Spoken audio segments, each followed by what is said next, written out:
A leitura de dezembro do canal foi O Ovo Apunhalado, um livro de contos do Caio Fernando Abreu. Mas e aí, será que vale a leitura? Eu sou a Flávia e sejam bem-vindos ao meu canal.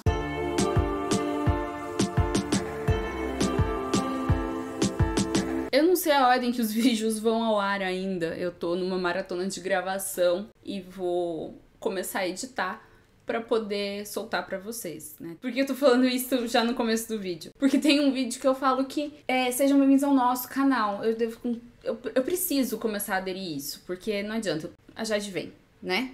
Ela vem pedir um like, vem pedir pra se inscrever, pra você ativar o sininho, pra você compartilhar com os amigos e pra você não esquecer de seguir até o final do vídeo com a gente. Se aí você ainda puder ser membro, são só R$ 7,99 por mês com acesso a conteúdos exclusivos, cursos de literatura e muita coisa que vai surgir. Quem é membro já tá tendo alguns spoilers de coisas que vão vir por aí.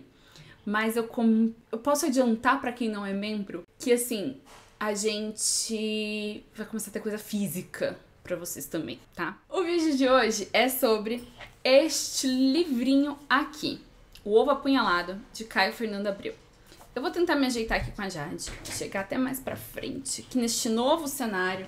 Eu já expliquei em vários vídeos sobre esse cenário, gente, porque eu não sei, como eu falei, a ordem que eles vão ao ar. Então, assim, está tudo branco, sim. Eu espero que o microfone não esteja dando problema. Estamos em mudança, estamos em reforma para melhor atendê-los. Mas até chegar na versão final, gente, paciência e vamos lá. Como eu ia dizendo, esse livro é pequenininho, gente. Quando eu olhei, né, ele é menor que os outros livros. Vou pegar aqui o que eu tô lendo de A Vida na Grécia Antiga, só pra vocês terem uma noção, ó, ele é menorzinho, né? Se eu colocar do lado do que sobra do Príncipe Harry, é menor ainda. Porque o Príncipe Harry ainda é grandão. E este livro, eu falei, gente, são 21 contos, mas como vai caber 21 contos aqui? Porque a letra não é tão pequenininha, né? É aquela edição clássica da LPM Pocket. São, então, no total, 170 páginas, 172 páginas, publicadas pela primeira vez em 1970. Essa aqui é uma edição já um pouco revisada do Caio Fernando Abreu, porque a versão original havia sido censurada. É importante a gente lembrar que a década de 70 é uma década marcada pelo período do regime militar. A gente vivia numa ditadura em que a censura havia sido instaurada, né? A gente, população brasileira, eu não estava viva na década de 70 para opinar sobre isso. Mas é importante essa contextualização porque isso vai estar presente também aqui na obra do Caio Fernando Abreu. Por que eu escolhi este autor e por que eu coloquei este autor em dezembro? A gente já comentou isso em uma das lives que eu fiz, que eu tava contando sobre o livro, acho que foi na live de Úrsula, quando a gente fez a discussão final, e eu fui apresentar o livro do próximo mês. E também na discussão final de O Ovo Apunhalado, porque foi um ponto, não foi assim, aleatório, foi um ponto realmente muito marcado. Eu escolhi o Caio Fernando Abreu porque dezembro a gente normalmente lê livros de Natal e tal. E esse ano eu quis fazer leituras temáticas, que foi uma sugestão de uma das inscritas aqui do canal, membro do clube, que é a Ana. Eu gostei muito da ideia dela, mas eu quero 2024 leituras temáticas que fogem do óbvio. Pra 2025 eu voltei pro óbvio, a gente vai intercalando. Mas pra 2024 eu queria leituras que fugissem um pouco do óbvio, então o que a gente vai ler em dezembro que não seja Natal, mas que seja temático de dezembro? E em dezembro é então o dia de combate ao preconceito contra o HIV. Eu fui pesquisar várias coisas, tanto no livro, pro vídeo de abertura do canal que sai para membros, né, da leitura, desculpa, que sai para membros, do Conhecendo o Autor, quanto depois para poder fazer a discussão, enfim. E é importante a gente entender que atualmente, duas nomenclaturas que eu havia aprendido, por exemplo, já não são mais utilizadas. O primeiro é a gente falar sobre a AIDS. A AIDS é a doença. Nem todo mundo que tem o vírus do HIV é, de fato, alguém que desenvolve a AIDS. E eu não tenho nem certeza se eu posso falar em AIDS como doença, porque a gente já não fala mais de DST, doença sexualmente transmissível. Minha televisão tá ligando junto, sozinha. Mas a gente fala de IST, infecção sexualmente transmissível. Exatamente porque são infecções causadas por vírus, bactérias ou outros micro-organismos. A mudança também é importante nesse processo de conscientização. A gente fala hoje de IST, segundo o que eu li no próprio portal do Ministério da Saúde, tá, gente? A gente usa, então, IST porque a pessoa pode ser portadora do vírus, e aí eu quero abrir um parênteses muito grande pro portadora daqui a pouco, mas a pessoa pode ter o vírus, transmitir esse vírus sem necessariamente ter os sintomas. Por isso, IST. Né, tem a infecção. Eu sei que eu vou falar de portador do vírus, assim como eu já falei agora, em um piloto automático, que eu preciso fazer a meia-culpa. Um dos vídeos que eu tava vendo, e eu vou deixar tudo aqui na descrição porque foi a minha intenção escolher o Caio Fernando Abreu, então eu preciso fazer todo esse preâmbulo e essa abertura sobre o autor e o livro antes. Tem um vídeo do canal Iconografia da História que eu assisti, que fala sobre a epidemia de AIDS no Brasil. É surreal como a gente precisa, às vezes, censurar algumas terminologias, enfim, eu não tô fazendo isso aqui agora, mas para que a plataforma não restrinja as visualizações do vídeo. É importante que esse vídeo, que é um vídeo de resenha que normalmente não chega para todo mundo já, seja ainda mais compartilhado, porque falar sobre HIV e AIDS são coisas que o YouTube, né, que a plataforma aqui de maneira geral, restringe. Aprendi isso com o Joel Paviotti, da Iconografia, e por isso estou passando para vocês. Caso vocês cheguem no vídeo dele, vocês vão ver que ele vai medir um pouco as palavras. Mas retomando, que eu já fiz várias digressões aqui. No canal Iconografia da História, tem esse vídeo que vai falar sobre como surgiu, com todo o preconceito envolvido, e esse surgimento e esse preconceito são exatamente do período de escrita e vivência do Caio Fernando Abreu, que a gente vai chegar daqui a pouco. Mas tem um ponto que é o depoimento de uma pessoa com HIV. E ele fala exatamente sobre o uso do termo portador e como isso não é adequado. Por isso eu queria fazer essa meia-culpa. Sai muito no automático, e é o que eu falei, assim como pra muita gente mais velha do que eu, vai sair da ST muito no automático, mas a gente precisa sempre pesquisar e ir se atualizando com relação a tudo isso. Por que das mudanças de terminologia, né? A gente não pode falar de coisas que estão sendo pesquisadas, não está sendo mudado única e exclusivamente porque, sei lá, é um mimimi. Não. É porque quando eu falo de doença, eu preciso ter essa caracterização do sintoma, enfim. Quando eu falo de infecção, a pessoa pode transmitir sem desenvolver essas outras coisas. Então, é um processo de conscientização e de terminologia adequada. Assim como um portador, né? Você não carrega isso, né? Você tem. Então, ele sabe explicar isso melhor do que eu, mas o porquê dessa inadequação do uso de portador, tá? Então, se eu repetir novamente isso, já deixo aqui o meu pedido de desculpas. Preâmbulo todo feito. Vamos voltar um pouco pro livro O Ovo Apunhalado. Quando eu fui escolher o Caio Fernando Abreu, foi por isso. Foi por ser este mês de conscientização e combate ao enfrentamento do HIV. Né, de combate ao HIV. Foi uma escolha de um autor que falou abertamente sobre a sua sexualidade durante toda a vida, em um momento em que ser homossexual era completamente malquisto na sociedade, não só pelo preconceito que a gente ainda vê, né?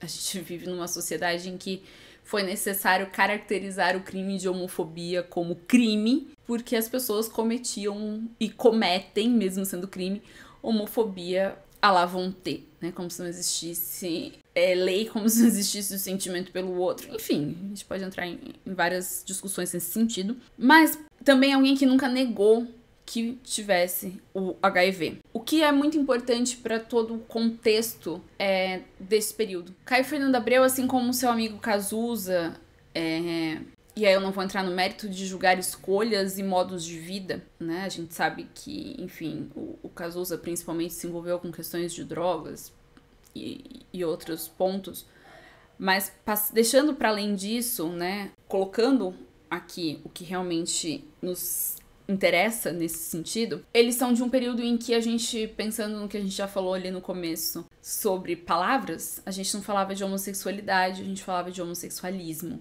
em que esse finalismo significa doença, porque de fato a homossexualidade era caracterizada como uma doença pelo, se eu não me engano não era o DSM, mas enfim, o Conselho de de psicologia e psiquiatria em geral. Acho que era um outro manual, né? Mas pelas convenções. Pelo CID, enfim. E eles tinham coragem de falar sobre isso. Eles tinham coragem de assumir as consequências das suas atitudes.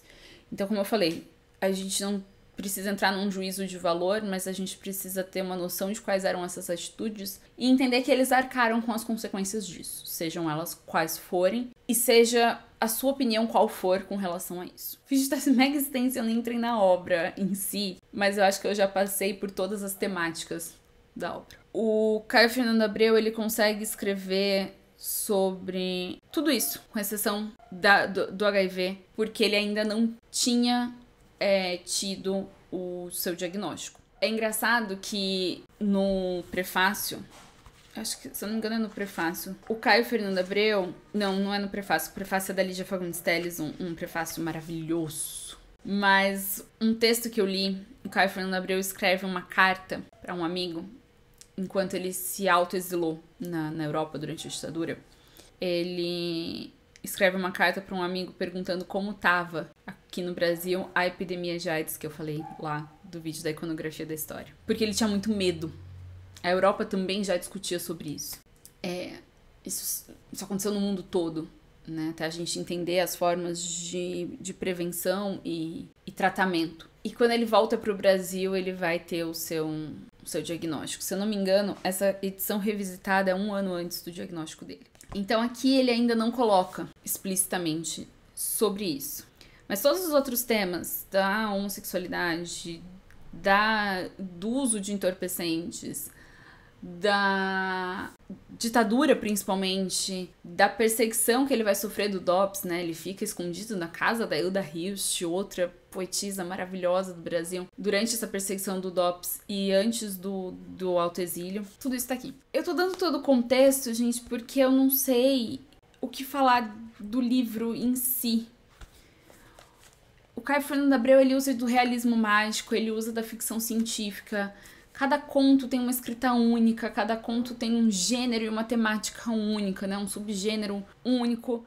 Ele faz alusões que são fantásticas de um livro, de uma história para outra. E todos eles se organizam no livro com figuras comuns, né? A figura da Margarida é uma figura muito presente. Quando a gente vai olhar, a Margarida é simbolicamente a flor que representa a ingenuidade, a pureza, a virgindade. E tudo isso tá aqui. Tem um trecho do prefácio da Lígia que eu marquei. Tem um trecho que tá aqui atrás, né, na contracapa, que também é importante. Mas tem um trecho também que eu marquei, eu vou ler os dois. O primeiro é quando ela diz o seguinte. Na verdade, é só uma... Não, tem um pouco mais de uma página. Eu falei que eu ia ler o prefácio todo. Mas tem um pouco mais de uma página. Não, vai, num livro normal daria uma página. Eu vou ler rapidinho o prefácio da Lígia pra vocês.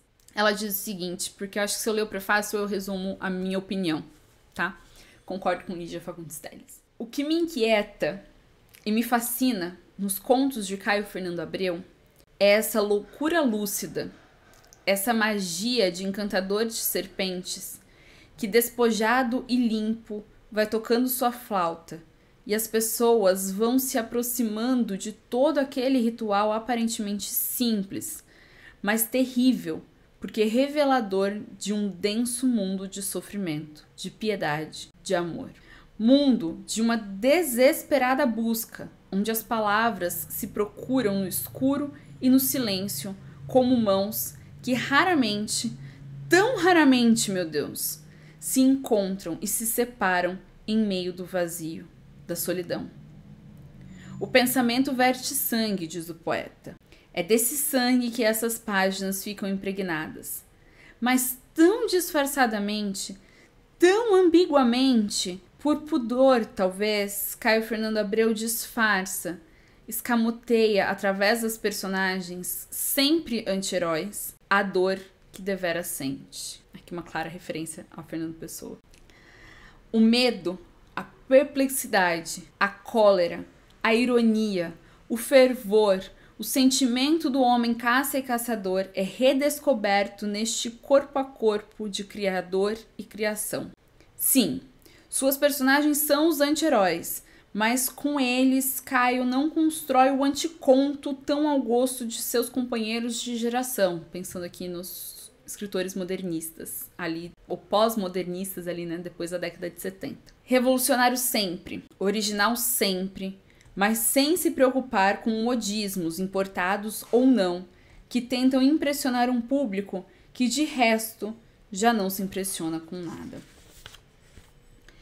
Ele não escreve o antitexto, mas o texto, em caixa alta, que reabilita e renova o gênero. Conto. Caio Fernando Abreu assume a emoção. Emoção esta que é vertida para uma linguagem que em alguns momentos atinge a rara plenitude próxima de um estado de graça. Linguagem que o coloca na família dos possessos, que já nos deu um Van Gogh, um Dostoiévski e um Orson Welles. Cultivadores não só da paixão da linguagem, na expressão de Otávio Paz, um crítico literário latino famosíssimo, mas também da linguagem da paixão. Gostaria de destacar aqui os contos que mais amei deste singular livro do moço gaúcho que um dia me escreveu uma carta. Ele disse: "Os crepúsculos têm sido lindos. Passei o melhor verão da minha vida. Ganhei um gatinho chamado Saturno, e ele é Capricórnio. Amei muito, fiz yoga à beira-mar. Enfim, tenho agradecido por estar vivo e ter andado por todos os lugares onde andei e ter vivido tudo o que vivi e ser exatamente como sou." Apontar este ou aquele conto? Mas se vejo cada um dos textos que formam o ovo apunhalado como peças de um jogo destacáveis e, curiosamente, também inseparáveis na sua alquimia mais profunda. Cada qual trazendo sua parcela de realidade e sonho, rotina e poética magia, vida e desvida com o seu mistério e sua revelação. Quando nos seminários de literatura os teóricos pedantes acabam por condenar a palavra, minha vontade é simplesmente mostrar-lhes um livro como este. Provar-lhes a atualidade da desacreditada palavra com a própria palavra, quando a serviço de uma técnica rica de recursos, aliada a uma imaginação cintilante. Acho que a Lígia Fagundes Telles já disse tudo, né? Vale muito a pena a leitura. Para mim, 5 estrelas, favorito e um autor que eu quero ler cada vez mais. Vejo vocês no próximo vídeo.